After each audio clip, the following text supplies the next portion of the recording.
আসসালামু আলাইকুম রহমতুল্লাহি ওয়া বারাকাতুহু। নাহমাদুহু ওয়া নুসাল্লি আলা রাসূলিহিল কারীম, আম্মা বা'দ।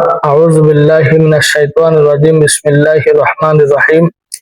দূরে এবং কাছের দেশ ও প্রবাসের যে যেখান থেকে আমার এই ভিডিওটি দেখছেন, আমি আপনাদের সাথে কিছু কথা শেয়ার করার জন্য আসলাম আজকের ভিডিওতে। আপনারা জানেন কিনা আমি জানি না, আপনারা অনেকেই জায়গা জমি নিয়ে ঝামেলায় যুক্ত আছেন। এই জায়গা জমি নিয়ে অনেক সময় মামলা মোকদ্দমা, মানহানি, ছিনিমিনি, বহুত প্রকারের বহুত ধরনের বহুত কিছু হয়ে থাকে। জমি তো না, এটা জম। তা এই জন্য আজকে হক কথার বলার মতো দিন নাই। যে হক কথা বলবে সে সবার কাছে শত্রু হয়ে দাঁড়াবে, আর যে মিথ্যে কথা বলবে তারে যে পাম দিতে পারবে সবাই তার কাছে ভালো।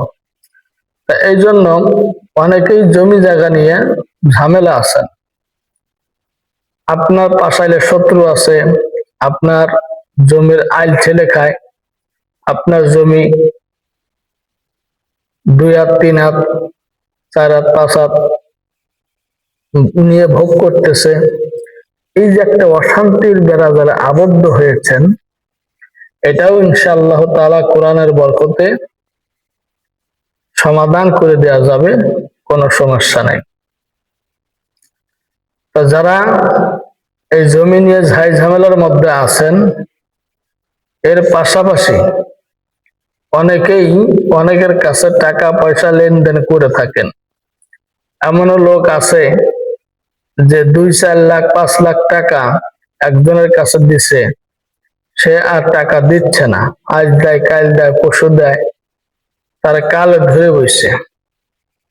এই জন্য যারা জমি নিয়ে ঝামেলা আছেন তাদের ক্ষেত্রেও সমাধান আমার কাছে আছে, এবং যারা টাকা পয়সা মানুষকে ধার দিনা ধার করে মানে আপনাদের কাছ থেকে নিয়েছে, সে ধার নিয়েছে 2-4-5 লাখ 10 লাখ, এখন দিচ্ছে না, তাকেও বশ করার মতো, বাধ্য করার মতো কোরআনুল কারীমের মধ্যে তদবির আছে। আমি স্পষ্ট আকারে তদবিরটি বলে দেব। যদি আপনি পারেন তাহলে আপনার কাছে আমার একটা দাবি, আমার চ্যানেলটি অবশ্যই কোরআনের আলোয় রোগ মুক্তি এই ফেসবুক পেজটি লাইক করবেন, ভিডিওটি অবশ্যই ইমোতে, হোয়াটসঅ্যাপ, ফেসবুকে শেয়ার করবেন, এবং ইউটিউব চ্যানেলের নাম কোরআনের আলোয় রোগ মুক্তি। আপনারা চ্যানেলের ভিডিওগুলি সবাই শেয়ার করবেন এবং চ্যানেলটি সাবস্ক্রাইব করবেন। আমলটি হচ্ছে 1 নম্বরে সত্য কথা বলা, 2 নম্বরে হালাল রিজিক খাওয়া, 3 নম্বরে 5 ওয়াক্ত নামাজ জামাতের সাথে আদায় করা। প্রতিদিন ইশারা নামাজের পরে 1000 বার ইস্তেগফার, 1000 বার দুরূদ শরীফ, 1000 বার সূরা ইখলাস, 1000 বার সূরা কাউসার, এটা পড়বেন। এটা পড়ার পরে আবার দুরূদ পড়বেন 1000 বার, ইস্তেগফার পড়বেন 1000 বার। এরপরে আবার শুরু করবেন আলাম নাশরাহ লাকা সাদরাক ওয়া ওয়াদা'না আনকা বিজরাক আল্লাযী আনকাযা যাহরাক ওয়া রাফা'না লাকা যিকরাক ফা ইন্না মা'আল উসরি ইসরা, ইন্না মা'আল উসরি ইসরা, ফা ইযা ফারাগতা ফানসাব ওয়া ইলা রাব্বিকা ফারগাব। এটা পড়বেন 41 বার। এরপরে আসুন বিসমিল্লাহির রহমানির রহিম 1000 বার পড়বেন। এরপরে আসুন পরবর্তীতে আপনি এটা পড়বেন ইন্না লিল্লাহি ওয়া ইন্না ইলাইহি রাজিউন 1000 বার। ইয়া আজিজু ইয়া আজিজু, এটা 1000 বার। এরপরে আসুন ক্বাদ আফলাহা মান তাযাক্কা ওয়া যাকারা ইসমা রাব্বিহি ফাসাল্লা বাল তু'সিরুনাল হায়াতাদ দুনিয়া ওয়াল আখিরাতু খায়রুন ওয়া আবকা ইন্না হাযা লাফিস সুহুফিল উলা সুহুফি ইব্রাহিমা ওয়া মূসা। এই এতটুকু আয়াত পড়বেন হলো কমসে কম আপনি 7 বার।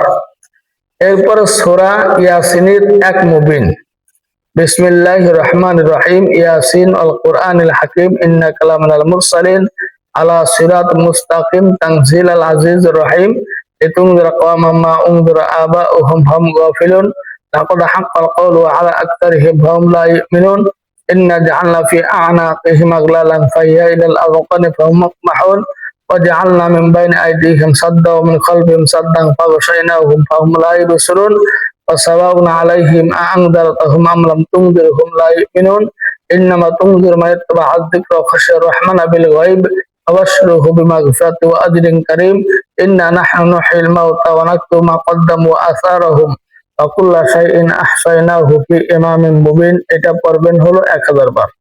এরপরে 7 বার ইস্তেগফার, 11 বার দুরূদ শরীফ, যে কোনো দুরূদ শরীফ পড়ে আল্লাহর কাছে মুনাজাত করবেন, দোয়া করবেন। 21 দিন পর্যন্ত তাহাজ্জুদের নামাজ 12 রাকাত তো পড়বেনই। এরপরে তাহাজ্জুদের নামাজের পরে এই আমলটা করবেন। আর 5 ওয়াক্ত নামাজ জামাতের সাথে পড়বেন, ইশারের পরে এই আমলটা করবেন। যদি আপনার এই রোগে আপনি যদি আক্রান্ত হয়ে থাকেন, তাহলে সরাসরি আপনি আমাকে ভিডিও কলের মাধ্যমে ফোন দিয়ে আমাকে দেখে শুনে যাচাই বাছাই করে আমার অনুমতি ক্রমে আপনি এই তদবিরটি ব্যবহার করবেন, ইনশাআল্লাহ কাজ হবে।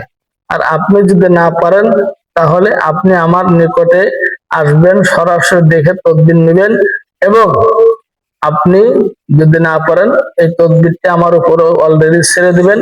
সুন্দরবন কুরিয়ার সার্ভিসের মাধ্যমে আপনার লোকেশনে তদবিরটি পাঠিয়ে দেওয়া হবে। তো যাই হোক, সকলে ভালো থাকবেন, দোয়া করবেন, সুস্থ থাকবেন। আল্লাহ হাফেজ। আসসালামু আলাইকুম ওয়া রাহমাতুল্লাহ।